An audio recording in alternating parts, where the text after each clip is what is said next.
about the people, and it's about the passion for a never-ending pursuit of progress.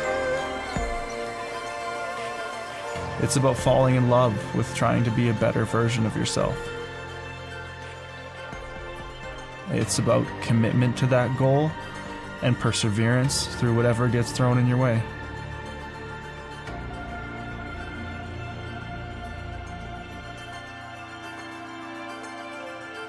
I think that everyone has their own personal 400 kilos.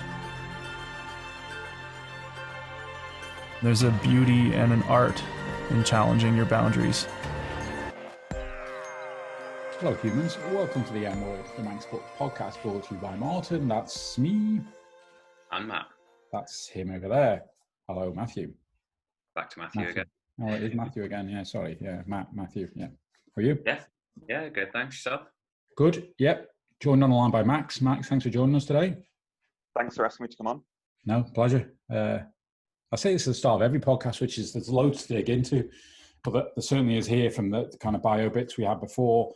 I actually find it amazing that, I mean, I've not come across you before, come across your name before, till someone suggests I speak to you, and then you kind of get your CV and you think, what do you know about these people? But again, I think that's maybe not speak for Matt, but again, a motivation for chatting and digging in and realising that the sports depth on the Isle of Man is just unbelievable.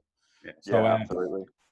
So before we dig in, just like to thank billboards.im, and I would say it every week, but they're our sponsors. They've been good to us. I know they're doing a lot of work in lockdown. They're trying to help a lot of businesses as well to continue to get their name and their brand out there in a difficult time. So I appreciate the help from those guys down there. So that's billboards.im, the future of advertising. Go and check those guys out, reach out to them.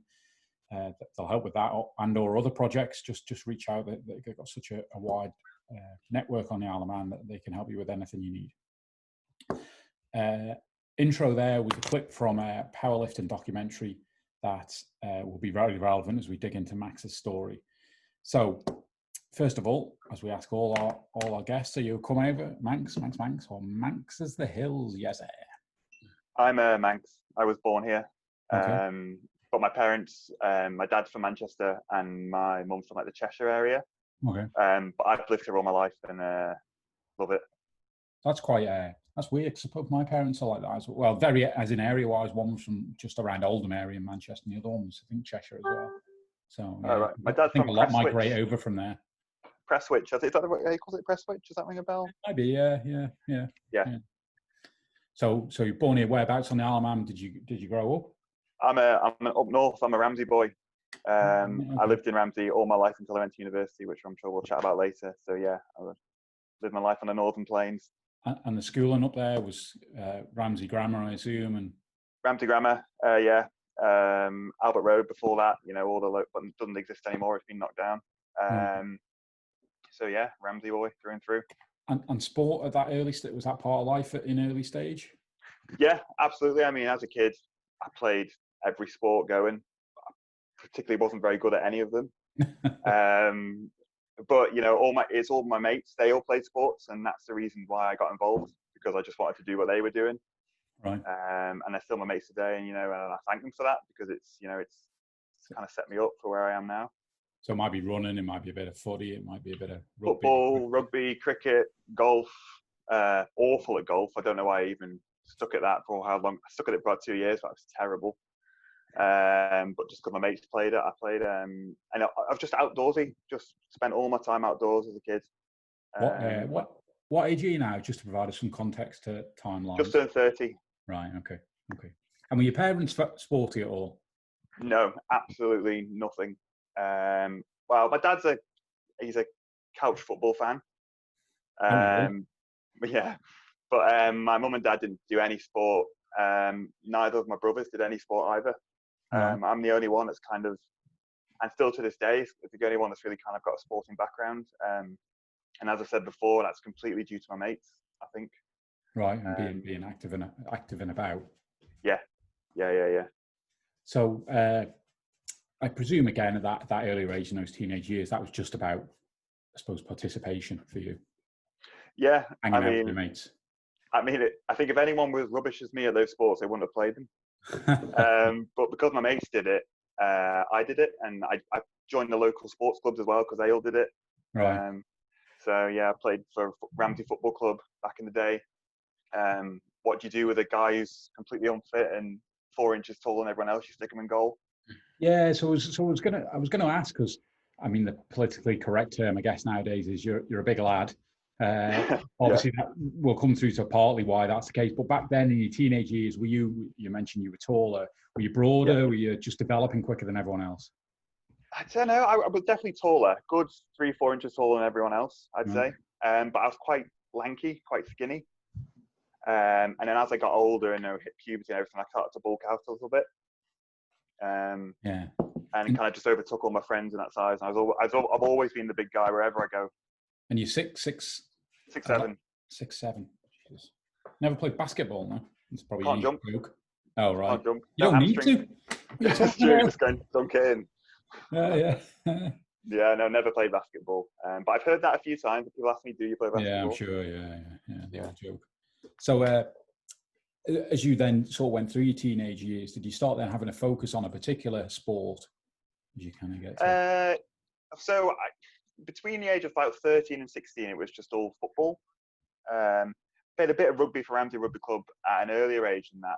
But as I moved into the later years of school, I think the teachers there kind of saw, in year 10, year 11, I was much bigger than everyone else. And they kind of said, listen, you should be getting playing rugby here. And I was like, oh, I do like rugby, but at that age, but I wasn't massively setting it. But I thought, okay, I'll give it a go. And because at that standard and that age, it is about all being big. Yeah. I think there's not as much skill in rugby at that age. So the big guys always come off well.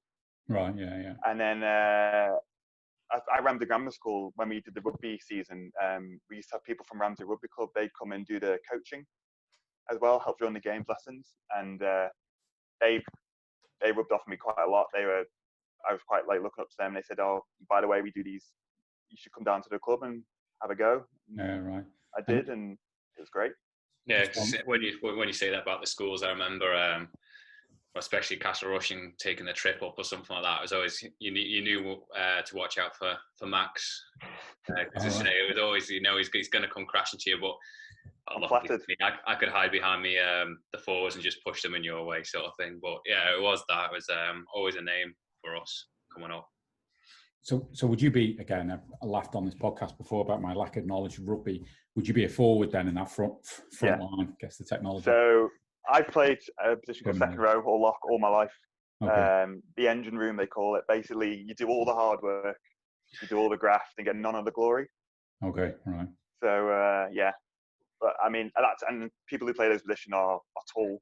That's what you need to be. Okay. So I fitted the bill quite well, and I've played there ever since. Why the tall? What's that relevant to the game? I think it's when the line outs. Yeah. So when you get lifted, you're taller than everyone else. But I was always too heavy to be lifted by, so I never got. I did the lifting. Oh right. So okay. I think the main reason why you'd be a second row is to be lifted, but I didn't get lifted, but I was just tall, so they thought, we'll just stick you there anyway. Throw them in there. And I know you mentioned you then kind of around the age of 16, 17, you started going to the gym more and doing gym stuff. What kind of attracted you to start doing that? Just because my mates did it. And I had no plan, no idea really what I was doing. I just knew I'd just go to the gym, lift any weight. It was always the heaviest weight you could find. I'm going to lift that. It's not... I wouldn't say it's a training technique that people push nowadays. Just go in and just lift whatever you can for as many times as you can. Yeah. And then I saw the rugby people, obviously, at the rugby club, they're all big. And I was like, well, if I want to play rugby, I need to bulk up a little bit. Yeah, so that was part of that driver of going to the gym, was to bulk out for the rugby. Yeah, and to get girls. Oh, right. 16, that's all you want to do. Sorry. Would you have said then, were you really competitive or driven in that sort of sense for your sport? Because I'm just picking up on most of the time they saying you're social, or even just doing that, I'll just see a heavyweight, I lift it. It's not, I want to beat the others, or I want to make sure I win. It's very much, I'm guessing at that time and period of your life then, it was more just enjoying it rather than having that competitive side to it. Yeah, I agree. It wasn't I think it wasn't competitive because it was more just I turned up, and I think if you go to the gym, you just lift the biggest weight you can find. That's just the knowledge you have. Very limited knowledge at 16, 17 about gym. So it wasn't a competitive element. Although we did used to have little competitions with your mates, about as you do. Yeah. I'd imagine no one probably had a competition with you. So were you academically, was that, you still focused on schoolwork? Was that an interest to you? Yeah, I mean, I'd say I'm quite an academic guy. I like to learn. I like to learn about things which, have no relevance to my life. But I think I really do enjoy learning, and I did enjoy school. Right. And I left with decent GCSEs, decent A levels.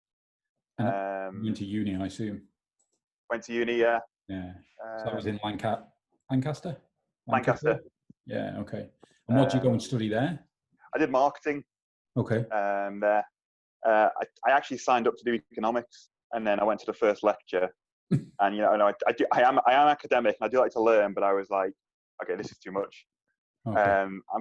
Marketing sounds a bit more friendly. Just sell stuff to old people. That's just marketing, isn't it? Signed up to do that course, and for me, I got a degree at the end of it, which was great, but it was a social aspect which I also really enjoyed at uni. Oh, right. Was there a reason behind Lancaster at all? Easy to get home. It's a 10-minute trip to Heysham. I say I can't talk. I did exactly the same. I was Liverpool for exactly the same reason. Easy. Yeah, I had a few friends that had gone to Lancaster, so I kind of knew the ins and outs of it, and I liked the idea that it was a campus uni, so everything was in one place. Right. And to travel around.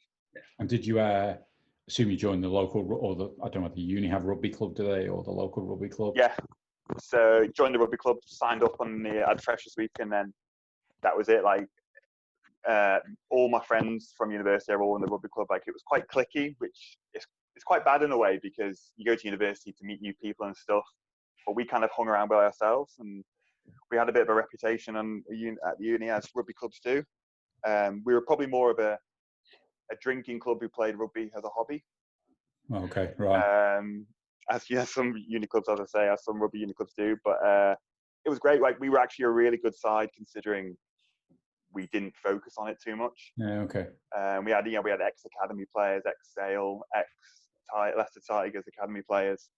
And we won our league without really focusing on it too much. Right. So yeah, we had a lot of potential. Well, I was going to say, yeah, was that through the talent of the people there, the team? Yeah, definitely. I guess it wasn't through hard work and training at uni. But I was actually playing for Ramsey Rugby Club at the same time I was at uni, so I'd be flying back every other weekend to play. Or they're in the English league, so I'd go and meet them and play. And still gymming it during this? Yeah, still gymming it. That's when it started to get a bit competitive because,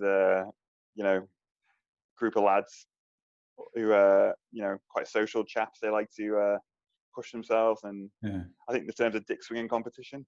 Oh, right. Okay. Right. And was that rugby, were they just rugby lads, or were there some other gym lads, just gym lads, or a bit of everything? As in the people in the rugby club, did they go to the gym as well? Yeah. So yeah, in your gym environment, was that sort of competitions between other rugby within your rugby? Yeah. It was just like a social thing. Like going to the gym was more social, but I probably took it more seriously than anyone else. Right. Because I think a lot of people came to university and played rugby, and then they kind of started going to the gym because you do get a lot of free time at uni. There's not lectures and seminars all the time. You do have a lot of free time. Would have been if you'd done economics. Yeah. I wouldn't have lasted if I'd done economics. But they kind of looked at me as one of the more knowledgeable ones in the gym because I had a bit of experience back at home. Yeah, right. So I kind of blagged it, really. Right. So uni finishes, you come back to the island. Yeah, uni finished, came back to the island.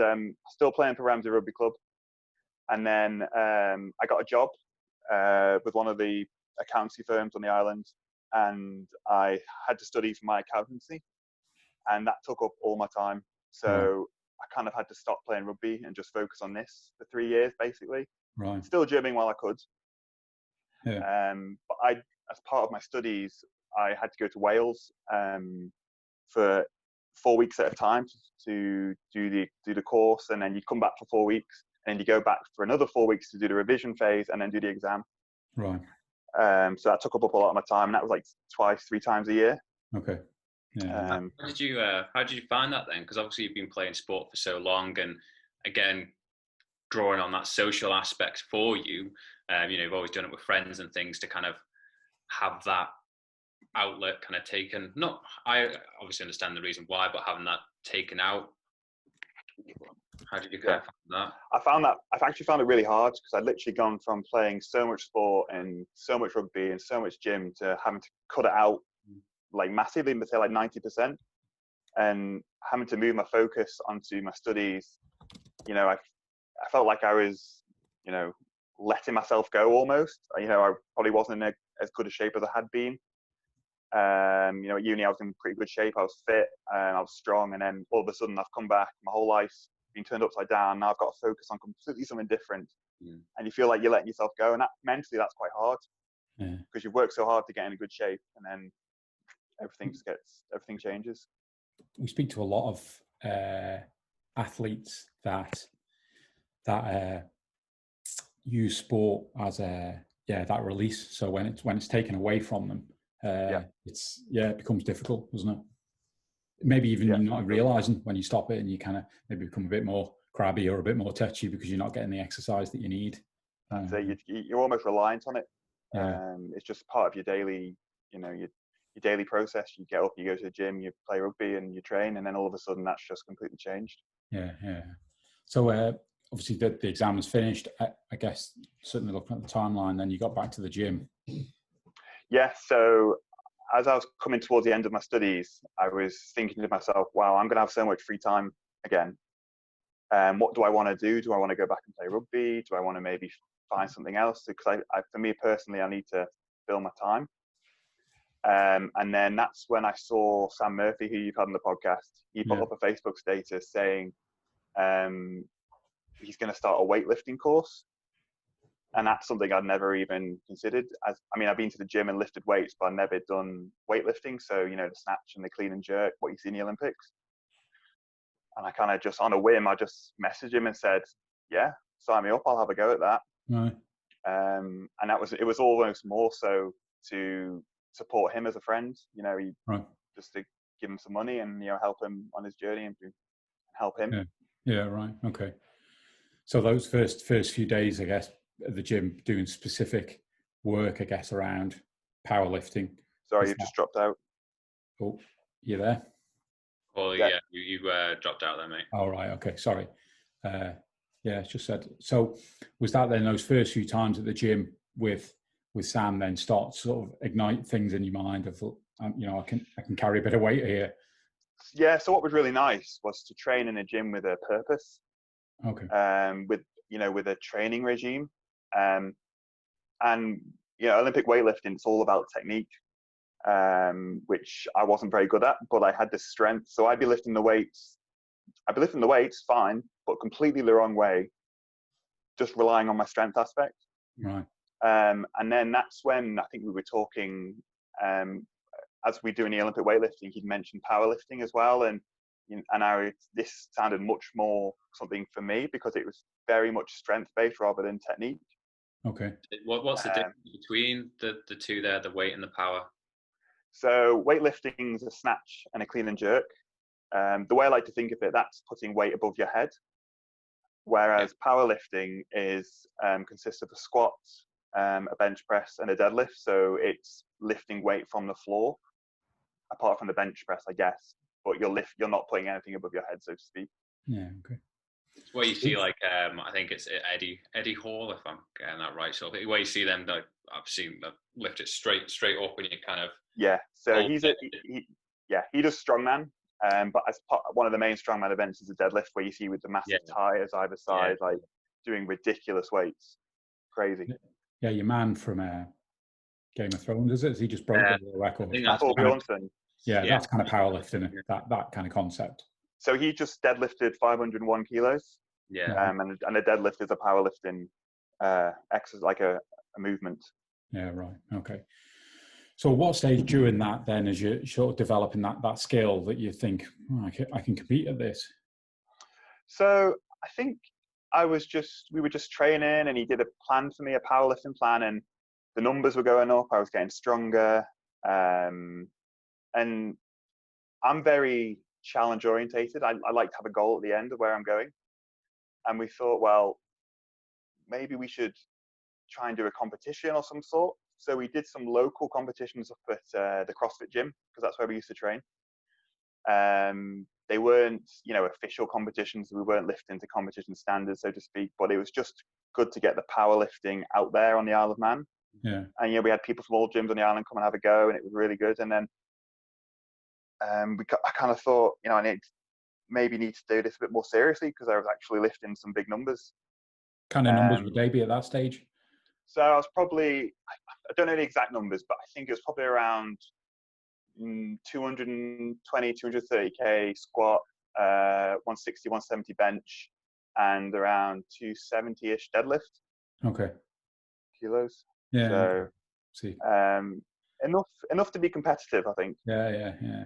I've got when you did that little meet there, were you towards the top? Were you towards the higher end there, which made you think, I've got? Yeah, I was by far the biggest person in the competition, so I'm going to be lifting the biggest weights. But I think it may have raised a few eyebrows to think, he's not all physical presence and no performance. He's actually got, you can actually back it up.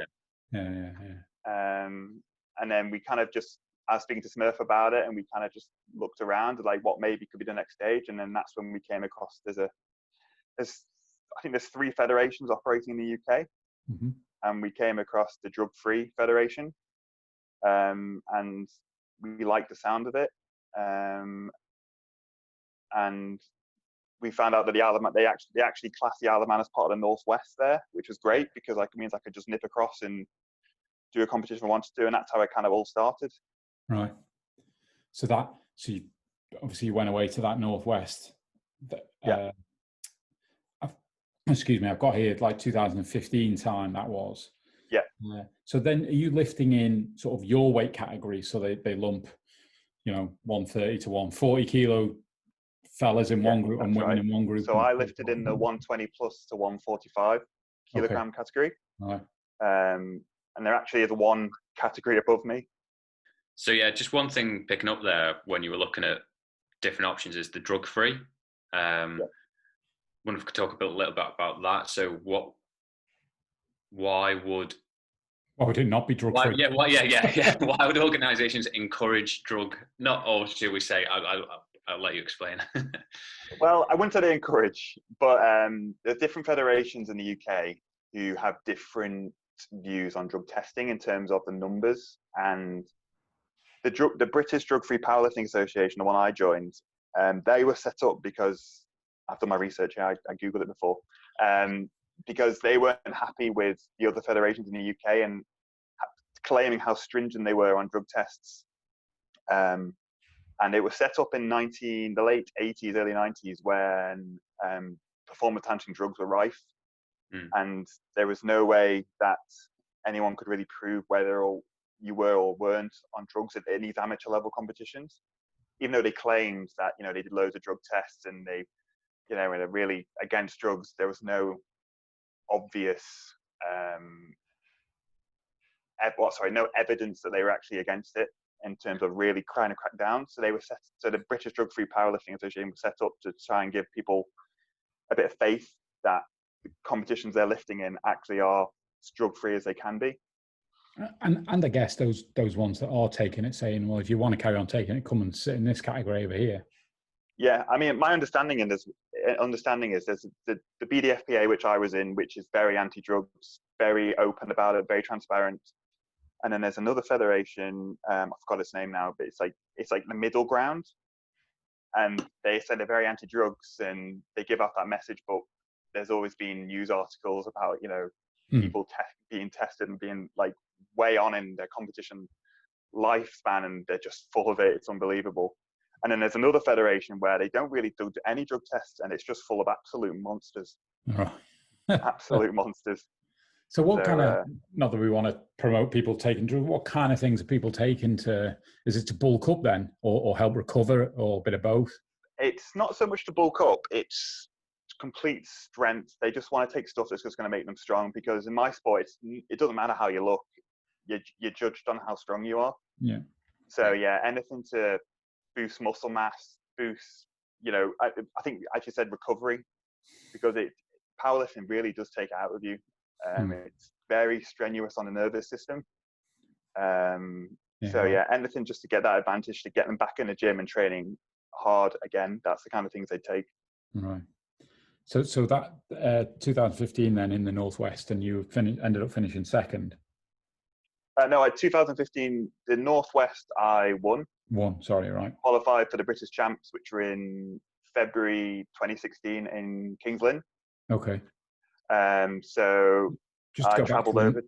Sorry, just go back to the Northwest. Was that something you expected to win, or was that a shock? Or I saw the numbers of the previous results of the previous years. I knew I could be competitive.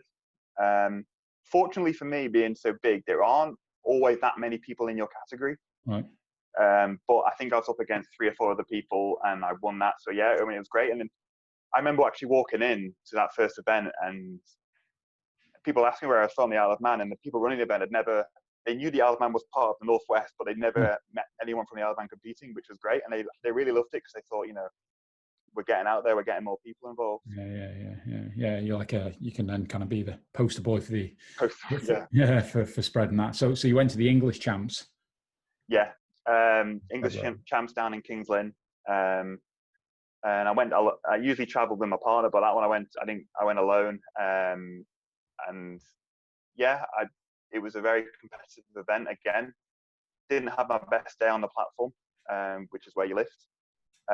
Just a bit out of sync. It was a long drive. I came over on the boat the day before, and had driving from Heysham to Kings Lynn. It's 4 or 5 hours. It's not great prep. And then I turned up and had the weigh in, and I wasn't feeling great, but I thought, I've got these numbers I need to hit, so I'll just try and do that. And I only hit my openers in each lift. So in each lift, you get 3 attempts. And I only hit my openers on my squat and my bench, and missed a over 2. But then on my deadlift, I did okay, but that put me in second place overall. Right. And then the top 2 of each weight category got qualified for the Worlds. Okay. So before we jump onto the Worlds, then, when you talked at the start there about technique and Sam helping with that technique, not to go into massive detail for each different category, but so let's say the bench press, what kind of techniques that, as a man on the street looks at it, it's put bar in your hand and lift it, but what kind of techniques are there to that? So in a competition, you have to lift to competition standards. So you have 3 judges watching you, and they all have to be happy that your lift is, you're doing it safely, you're under control, and ultimately you're lifting the weight. So in the bench press, for example, you lift it off the rack, and you can't suddenly then just stop doing it. You have to wait until all the judges are happy that the bar is still, it's under control. So you're sat there while lying down with, 180 kilos above your neck, and you can't start the weight until they say start, and they're happy that could be 2, 3, 4 seconds until they're happy. And that seems like a lifetime with that weight above you. And then it has to come down to your chest, and the bar has to pause on your chest. You can't bounce it off your chest. Okay. Because then you're getting momentum for the lift. Yeah. The bar has to be not wobbling with the weights on the side, because that's also momentum. So the bar comes down. So now you've got 180 kilos in your chest, and then it's waiting there. And then you have to wait for the judges to say press. And that means they're happy that the bar is stationary and it's under control. And then you can press it. So you've done the lift and you think, great, I've done it. But then you can't put it in the rack until they're happy that the bar's come back up. Okay. You've gone full extension, it's under control, and then they'll say rack, and then you can put it back in. Wow. Right. Okay. Yeah. So, and how much of that, obviously a lot of it's strength, but is there a mind element to that as well? Massively. I think you can't go into a gym and lift 180 kilos on the bench press if you're not fully focused on what you're doing. You can't just rely on strength, because the more you thought about it, if I went onto the bench press and thought to myself, oh, I'm holding 180 kilos above my neck here, I'd probably, start to wobble and start to get a bit nervous and stuff. Yeah. So it's a lot. I think the mind plays a huge part of it. Yeah. And it's always, certainly when you see people doing it, it's, I guess, at least a 2-person job in regard to the person lifting the weight. There's always seems to be someone behind them as well as kind of that fallback. If, like you say, you bring it down to your chest and, so you have a spotter. Right. But they have to, when the judge says start, then they're happy that you're ready to go. The spotter will actually move out the way so the judges have full view. Okay. So you're actually got no one there. Right. And it's just you. And then once the lift is over and the judge says rack, then the spotter will come back in and then help you put it back up, put the weight back. Okay. And maybe just one of the other talk through one of the other techniques for one of those other. So if that's the right word. Squats, another one. That's another one where the judges have a lot to play. So you'll walk in. This time you're allowed to take the weight out the rack on your shoulders and walk back, and you're allowed to do it by yourself without the spotters, without the judges saying anything. And then once you're stopped and you're stationary, you've got 250 kilos on your back, and you're starting to sweat and you're starting to really feel the weight. Once the bar's completely stationary, then that's when the judges will say squats. Yeah. So you can go down, do your squat, and the crease of your hip has to go below the highest point of your knee. Right. Okay. Show that you're actually hitting competition depth. And then you come back up out of the squats. This time, like your blood pressure's through the roof. You're seeing stars. You're sweating. Your face is like a tomato. And then you can't put the weight back until the judges say rack once again, and they're happy that you're under control. The bar's stationary, and there's no flex in the bar. And those seconds feels like a lifetime. I get, and we go back to the mind point. We were chatting to Joe Reed yesterday, and he was talking about when he's running with these hamstring injuries that niggle. It's just this tightness of being able to kind of push your mind through that, going, it's not going to get worse, or and pushing the mind because the body wants to hold back because there's been an injury. But that must be the same in the regard. I think about that, obviously not 280, but lifting 20 kilos. And and through my mind, I'm thinking, is something going to pop here? Am I going to hernia? Or am my knee going to pop out? Are they things, again, psychological warfare that you continue to have during that? Yeah, but I'd say during the lift, you can't think that. Yeah. Because if I thought, my knee's going to blow here, I won't get that weight out the rack. I'm 24, 25, but at this time when I was doing these competitions, I don't want to be limping around, for the rest of my life. But as you say, afterwards, when I've done the weight and the competition's over, I could be sitting on the couch and be thinking, I can't believe, my body actually went through that. Yeah. And it's amazing what your body will do. So you say British champ, how, again, what were your expectations going into that? Was that sort of realistic? That was much more of an unknown because you don't really get an insight about who's turning up on the day. So I think mine and Smurf's, Sam's plan, I call him Smurf, mine and Smurf's plan was just to go there, do what you can do and just see what happens. Let's not put an ultimate goal on it. We want you to do well, but let's just see what happens. Right. And came second overall in that one. Right. And that got you into the Europeans. So I think I said the Worlds before, but it's actually, qualify for the Europeans. Unfortunately, that was in the UK. Right. So and this is all self-funded, obviously. Yeah, paid for it all. Powerlifting is not a known sport on the Isle of Man at the time. It's definitely more well known now. So it was all self-funded, and taking time off from work and paying for it all. Yeah. So sorry, so you were saying the Europeans. Yeah, then that was in Weston-super-Mare, a lovely seaside town. Makes Blackpool look glamorous, I think. You work for their tourist board. Yeah, sorry to anyone if anyone's listening from Weston-super-Mare. I came second in the British, and I came second to a guy called Zoltan. I think his first name was. So pretty scary guy. And then he actually didn't go to Europeans because he was injured. He had injured himself. Right.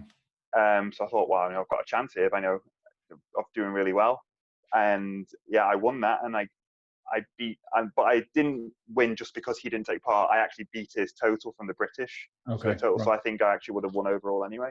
Right. And what type? So you in the British in February? When in the year was that European? It was April, so it was a really tight turnaround. Yeah.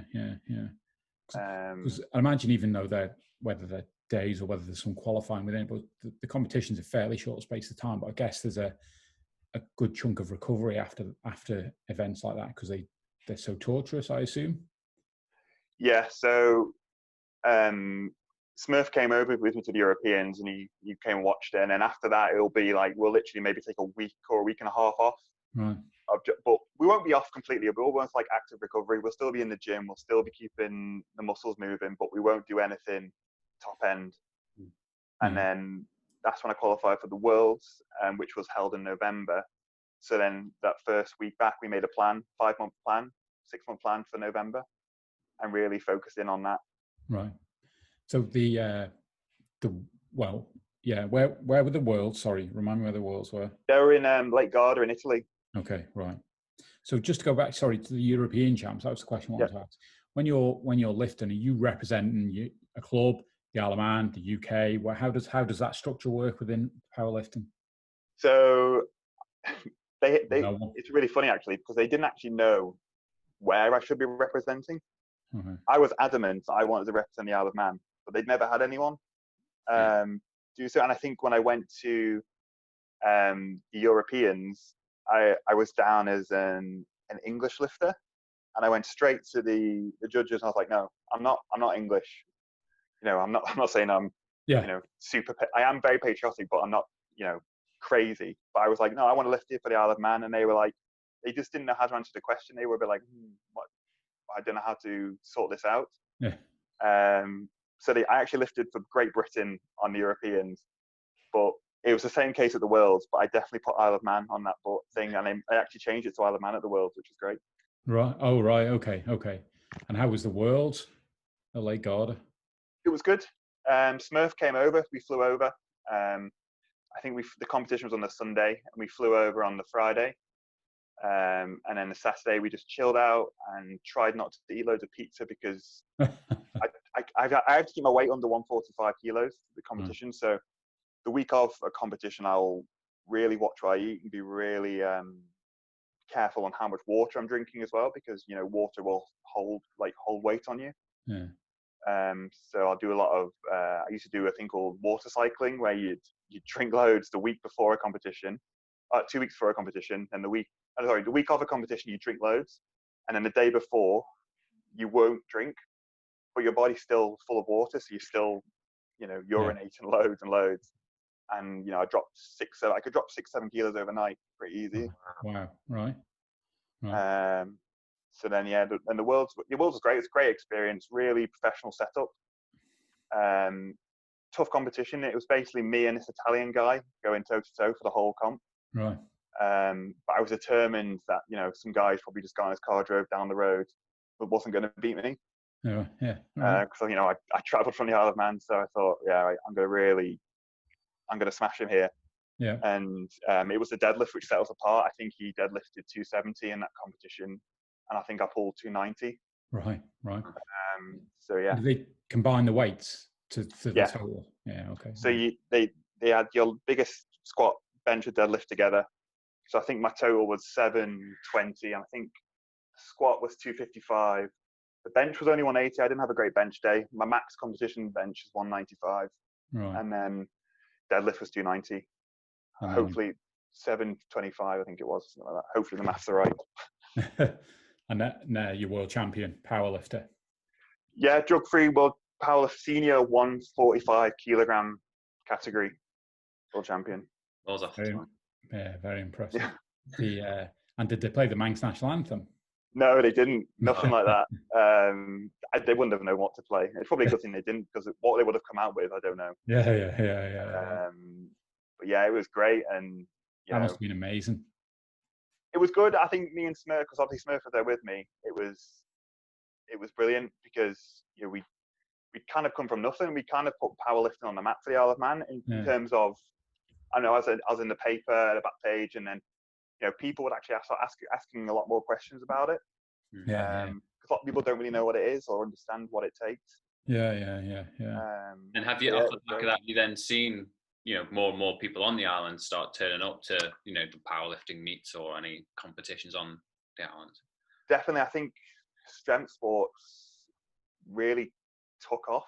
I think if you know where to look, there's a really big community on the Isle of Man of strength sports now, and it's primarily due to Sam Murphy. Like, he's single-handedly taken strength sports to another level here, and continues to do so, which is great for the Isle of Man, because there's some really, really strong guys here who are really, really competitive. I know Olympic weightlifting wise has been comps where people have gone across and done really well, and powerlifting as well. It's great. Great to see. So obviously this was the drug-free federation. In regard to testing, etc., is that very, very regular? So it's still, what you have to remember, it's still amateur level. There's no funding whatsoever. The only funding is people's subs at the start of the year. But what they do, they aim to test 25% of all members, all lifters at every single competition, right? Which at amateur level is massive. Like any other sport, you just don't get that. Yeah. And the only reason why they don't do more is because they just can't afford to. It's expensive to get a drug test done, because they've got to send it away and get the results. But all the drug tests are posted online. They're really transparent about it, and they're very hard line. If you get caught with a performance-enhancing drug, that's it, life ban straight away. There's very little around. No, you can't really appeal against it. They just said no straight away. Right. Okay. And then you end up in the other federation. Then you end up with the monsters. Yeah. Yeah. End up in with the weak monsters. Yeah. And are they urine tests they come and take with them, and then just call any day or time or day or night? Do you have to tell them where you are? So you have to put your address on. But fortunately, you've done the Isle of Man, and no one's going to come knocking on my door, but they do in the UK. So I actually think they made sure that when I was at comps, I got tested. Yeah. I think, out of those 5 or 6 comps I did overall in the UK, I think I was tested at 4 of them. Yeah, right. Which I know if you've ever had a drug test, it's a harrowing experience. Yeah. There's no room for shame. You've just got to do it, and they've got to see everything. Right. Yeah. Try and explain why it's cold outside and stuff. Yeah, it was cold actually that day. So after the Worlds obviously come back, did you then have a goal of carrying on powerlifting, or do you kind of felt, because it seems to be pretty short space of time, it seems to me anyway, from joining sort of competitive competitions to being world champ? Yeah, it was really short. It was a bit of a whirlwind, to be honest. And I don't know if that's normal or not, but because no one else has done it from the Isle of Man or really have any knowledge of it, it just kind of happened. We took it as it came. Yeah, right. I actually finished the comp in Italy, and I flew from Italy straight to South Africa for work. Right. And I was in there, South Africa, for a week, and I kind of just relaxed, kind of gathered my thoughts about everything that happened. And during that week, I was just thinking about what's next now. I'd achieved everything I thought possible. Like Smurf had turned me into a powerlifter. When I first walked in through the door, I couldn't squat 50 kilos on my back. Right. And he took me right to the top, to world champion. And then I feel like, where do I go again? Do I just do it again next year and try and hold the title, or do I look to do something else? And I felt like I'd achieved everything I wanted to achieve in powerlifting. I felt like I needed a new challenge. Right. Okay. And what formulated in your mind next? So I kind of went back to rugby, because I thought, I've done this solo isolation sport where it's all down to me. I enjoyed rugby. I enjoyed the team aspect. Let's go back almost backwards in time and start again, Douglas. Yeah. And when you went back to that rugby, was did you see much change in regard to that sort of maybe shift from, maybe more professionalism, where guys were maybe less focused on the social side and more focused on performance? Yeah, that's a really good point, actually. It was, the powerlifting was really serious and very professional. Like, it was my life. And then I kind of moved on to the rugby, where it's not more relaxed as such, but Yeah. because it's a team sport, I think there's less accountability. Right. And you know, it was almost a nice break to kind of take a step back from the seriousness of it, but still do really well. Yeah. So Jenna's, my partner's dad, he's Neil, who you've also had on the podcast. Neil McGregor, he's massively Douglas through and through. And I just remember him, I was chatting to him and he was talking about how Douglas are going for promotion this year.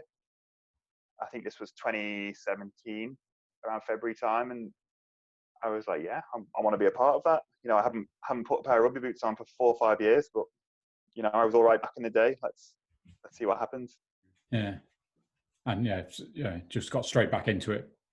Yeah, really good group of guys down there. Just accepted me. You know, I used to play for Ramsey, which, you know, Douglas and Ramsey, they hate each other nearly as much as Douglas and Vagabonds hate each other. So yeah, just got straight back into it and did really well, and playing in the UK, going away, playing games, and yeah, good. It's one of the more professional clubs on the island, I'd say. So it was more relaxed than powerlifting, but still had a professional element.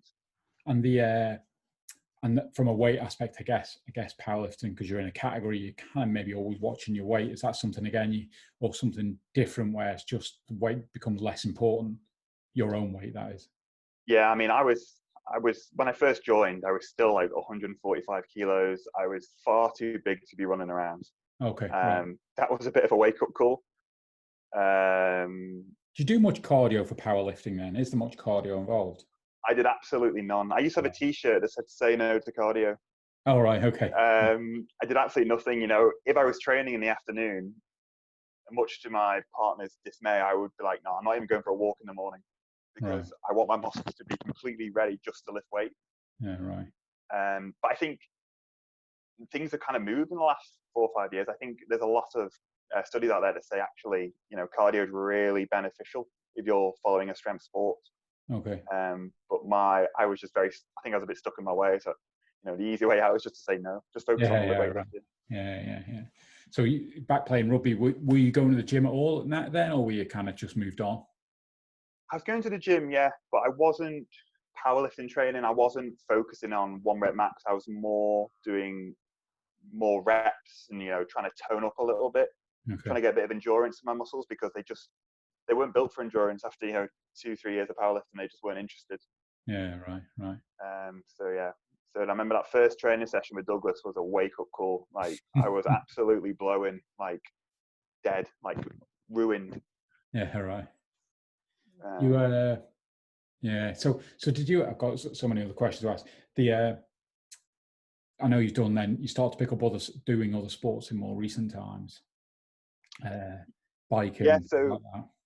So yeah, with the rugby we got promoted, and I played another 2 seasons with Douglas, and then I had my son, Bruno, who, he's amazing. But playing rugby was taking up too much of my time. I couldn't go away every weekend, and I couldn't work all week and then go away on a Saturday and not see him at all. Like you literally fly out on the red eye, come back on the 8 o'clock flight at night, and on the Sunday you're in bits from the day before the match, so I couldn't even really play with him and stuff like that. So I decided, you know, my last season, I also tore my rotator cuff in my last season. Okay. I thought, you know, now my life's changed. Now I need to kind of focus on sports, you know, which kind of fit in with, you know, my new life. Yeah. Right. And then where did that take you? So, as you know, Neil McGregor, he's a 4-time Ironman.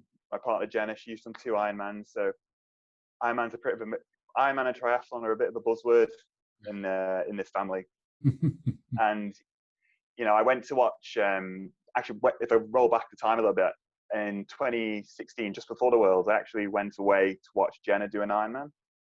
And it's an incredible experience. I wholeheartedly, anyone who, even if you've got no interest in triathlon or sport or anything, go and become an Iron fan, they call it.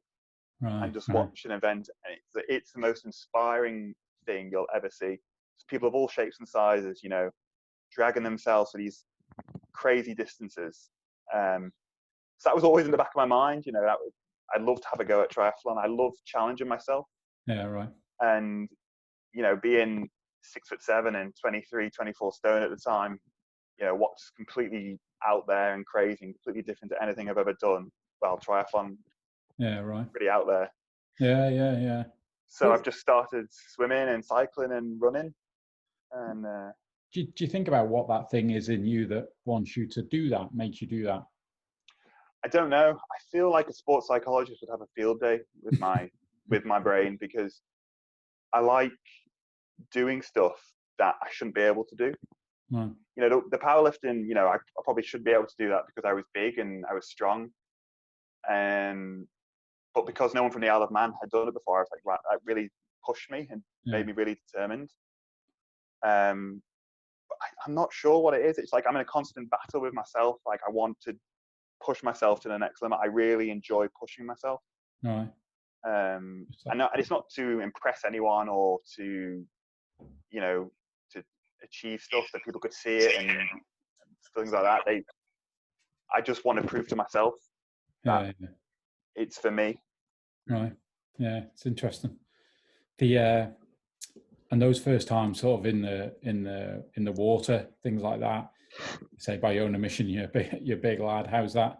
I've tried to learn to swim about 7 months ago, and it was hard enough. Yeah, you know, had the basking shot watch down in the pool, claiming I was fighting. You know, swimming's not so bad. I mean, I've got massive hands and massive feet. So I should be an okay swimmer. I can kind of hold myself in the water. I've been going to see Lee Holland. Okay. Do his 9B sessions. Another guest. Another guest. Yeah, I know. It's like a roll call, this, isn't it? And he's really helped me with my swimming. He's a great coach. So swimming, you know, I can hold my own, but it's the bike and the running. You know, I'm not made to cycle up a hill at 21. I'm about 21 stone now. Right. Yeah. So I'm still a pretty big guy.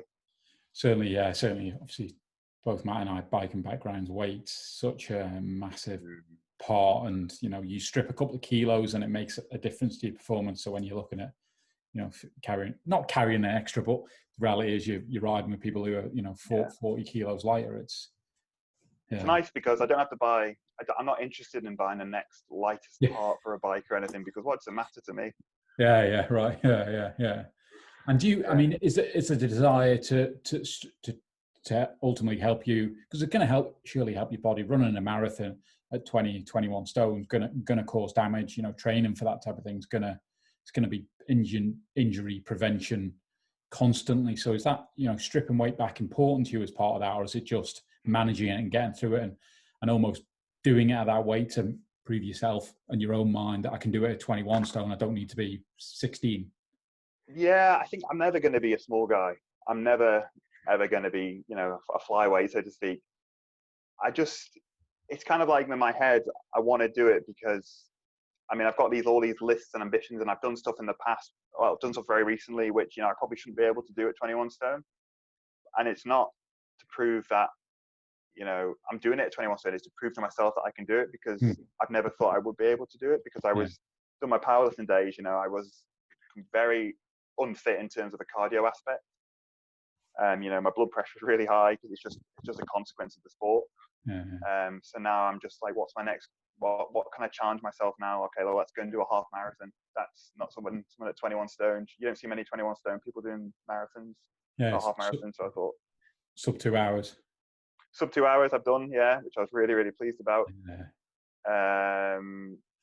You know, so I mean, I've got goals in the future which I want to do. I want to do a proper marathon. I want to do an Ironman. Right. I want to do the parish walk, which I think would be the hardest out of all of those. I've watched the parish walk. It's just crazy, isn't it? Yeah, I think no one knows ones. That's probably the one that springs out. It's a mind, you know. That's such a mind game. A lot of that's a mind game. Real mental battle. To have, which you know seem to understand what that is. For your own motivations previously. Yeah. So again, do you outside of the sport environment, looking after yourself, are you conscious of, I wouldn't say what you eat, but having good habits and ensuring the other aspects are there as part of your life? Yeah, I like to look after myself. You know, if I'm going to do these challenges and set myself these goals, I probably should help myself achieve them. Yeah. So whether that's eating well, or recovery on the foam roller and things like that. I'm a big advocate of stuff like that. Right. But it's just much harder now with being a dad and another one on the way. Right. Okay. Things are going to get a bit more busy. Yeah. Right. So yeah, I do try and look after myself. And you still presume an accountant by trade now? Yeah, so I work at Microgamer now. A commercial accountant, so yeah, I'm pretty busy with work as well. Right. Okay. But yeah. And I suppose just going back then, looking at that whole, we touched on that at the start that your parents weren't sporty. That behaviourist and that desire to push yourself, is that just something that's there that you know? Yeah, I honestly have no idea where it's come from, and I don't know if it's healthy or not. But I will. It's just something that's present in my brain that I will want to push myself, because I don't see that in any of my family members at all. They may hate me saying that. They may be listening back. But yeah, it's just something that it's just present in me that I will push myself to limits of my body. And I enjoy it. I really do enjoy it. It's like a satisfaction thing as well. And just going to jumping around a bit, on the training side for all these distance events that you're looking at doing, I know where you said you kind of stopped because of child number one and Jenna and that sort of thing. Have you found that transitioning? Because as you know, with the swim and cycle run, you've got to put a lot of time in normal circumstances sort of thing. So how have you kind of found going from, and I'm not saying I don't know specifically what you were doing on rugby and all that sort of stuff, but in that sort of long distance world, how have you found that and managed that? So I actually entered Ironman UK this year. Not many people know that. I've not told anyone apart from my partners, Jenna and her family. They know, and she'd given me the go ahead to kind of, because she understands Ironman. She understands like the training required. Ironman's not something you can just rock up and do. Yeah. And so she kind of gave me the blessing that, if I need to go out for 6 hours on the bike and not help with the childcare, she said, yeah, which is kind of like, she's amazing. She really helped me do that. So in terms of like getting out there, I hope I'm answering the question right here. Yeah, like I found it liberating being able to go out on the bike and stuff and spend time, but I don't think without Jenna I wouldn't be allowed to do it. Yeah. It's interesting as well, just before we came on, you were talking about issues with turbo trainers and getting bikes that, got to put it in crude terms, will break underneath you because of the size of you and challenges like that. Yeah, so as I was saying, mentioned beforehand, I got a new bike, arrived, said I was under the weight limit, actually, surprisingly, and then the first ride I went out with a couple of mates and the wheels just buckled completely underneath me, which was handy. So I needed a wheel set built up, touring wheels they are, so have panniers on and everything, and it's the same with like shoes as well. When I'm buying trainers to go running, I can't buy any of the latest lightweight, super flashy, brand new things. I've got to buy ones which are made for support. Just to keep me going. Do you find you get many niggles and things? Just again, I think about knee injuries and stuff that ultimately are going to take, I suppose, less so on the bike, but certainly running. There's a lot of impact there. Yeah, I definitely feel the strains, but I think I'm almost naive to them because I played rugby and powerlifting. I think my body's almost not used to it, but I kind of don't realize that maybe I'm doing some sort of damage, or I kind of don't. I kind of just get on with it. But I think that's a determination as well. I will still train through an injury, which I know you shouldn't do, and it's awful. But I couldn't. And Jenna knows all about this. If I'm injured, I'm in the biggest mood ever. So I will still push myself if I am feeling a bit of a niggle. Which I don't think. Not so much your body being used to it, like you say. That's a mind thing as well. That ability to deal with it within your mind. One question that's sort of popped into my thought is around, obviously you're a motivated guy and do things that motivate you, but I think listeners, I hope listeners, and I was only thinking about this a few days ago. I have days where I'm unmotivated, and it's often your own job to motivate yourself. You can listen to people and talk to people and motivate yourself, but I'm assuming you have unmotivated days. How do you deal with them? Great question. I think Guy Wolfsoncroft, another podcast member of yours, I think he said, was it the hardest piece of gym equipment is the front door? Yeah, he did. Yeah. And I heard that before I heard the podcast. I knew that quote, and it is very difficult to motivate yourself sometimes, just to get up and at them. And the way I feel like I need to say something really elaborate, that I have some, master psychological process which really helps me, but I think it's just grit. I will literally drag myself out the door if I have to. Yeah. Even on days where the last thing I want to do is go and do a 10-mile training run, I'll be like, I set very high standards for myself. If I didn't go out and do that run, I'd be in the worst mood all day. Yeah. I'd be psychologically, I wouldn't be in a good place.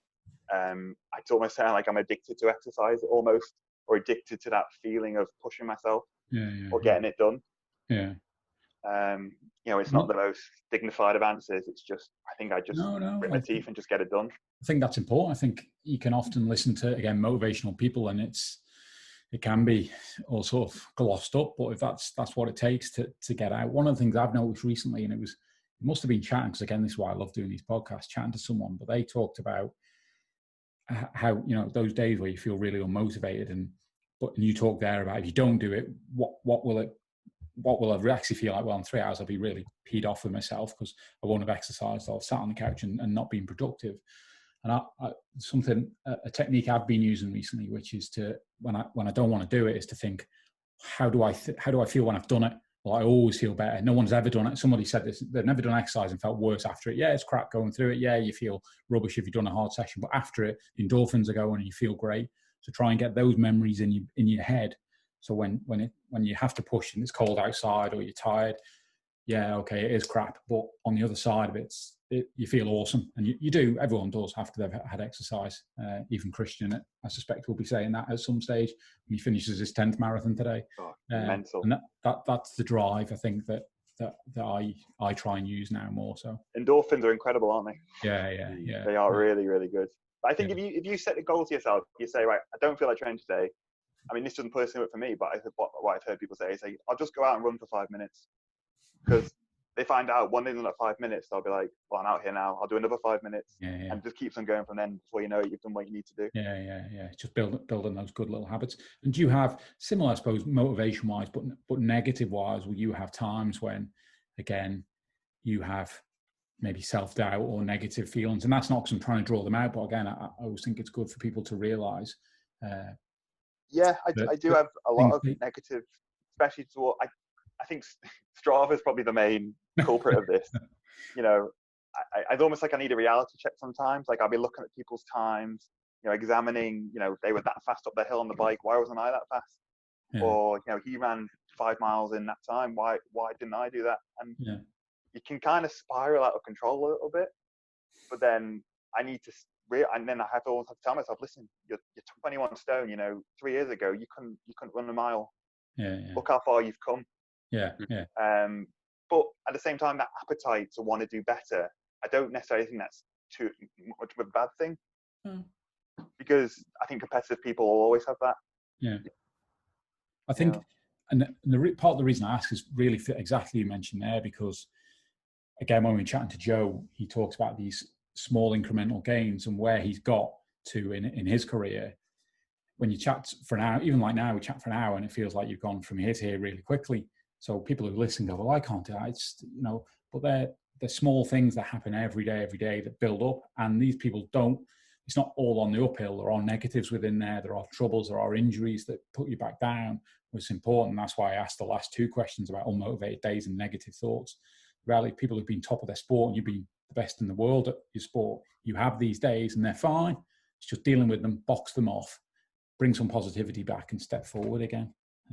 Definitely. I mean, no journey is ever going to be straightforward and smooth and easy, because I think if it was, I think either everyone would be doing it or no one would do it, because for me personally, I like to be challenged, and those negative days probably do form part of the challenge, which keep you going. If you feel like it's that self-achievement, isn't it? If you feel like, oh, I don't want to go out and run today, I don't want to do anything, and you do it, you feel great. That's part of that challenge. That's part of that journey. Yeah. No, you couldn't have said it better. Absolutely. I don't know whether you have anything else, Matt. No, like I say, thanks for coming on. I think, like I said at the outset, fascinating story, and certainly how you've transitioned now and setting challenges where, again, I'd like to think people who've, are conscious, and perhaps they don't want to be seen out running because they're bigger people, and if they think people are judging them and people are commenting on them, ultimately, who cares? But you're an example of just go and do it. What's important is what you want, the challenges you set yourself, and those goals to self-improve, keep healthy, keep well-being, because they're just as important parts of life than any, because if you're in good space there, then your personal life and everything is in a far, and your family, like your wife says, get out and exercise because you'll be cranky. It's 100%. All part of creating good habits. So no, I appreciate your time, and thank you. Good luck with the training. Obviously, you've got a bit of downtime at the moment with the corona to not compete, but still train and do things. I've been deferred to next year, Ironman 2021 automatically. So I mean, it's almost a bit of a blessing.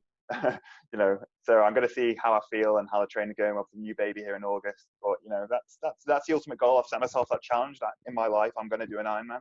Right. Yeah. No, it's wonderful, and it's a great. Again, one of the episodes we chatted to Lindsay Elliott about her transition through try and balancing that with family life. And again, we're all busy. The reality is life, we're all busy. But if you've got goals and focuses, and then you can find that right balance, there isn't an excuse not to exercise, even if it's just, some people need the challenge, perhaps yourself. I'm probably a bit like that as well. Others don't necessarily need the challenge, just need that routine, etc. So I'm sure you'll inspire some people.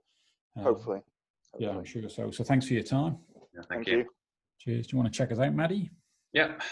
So wherever you're listening or watching today, please like, subscribe, share, and leave those 5-star reviews, pretty please.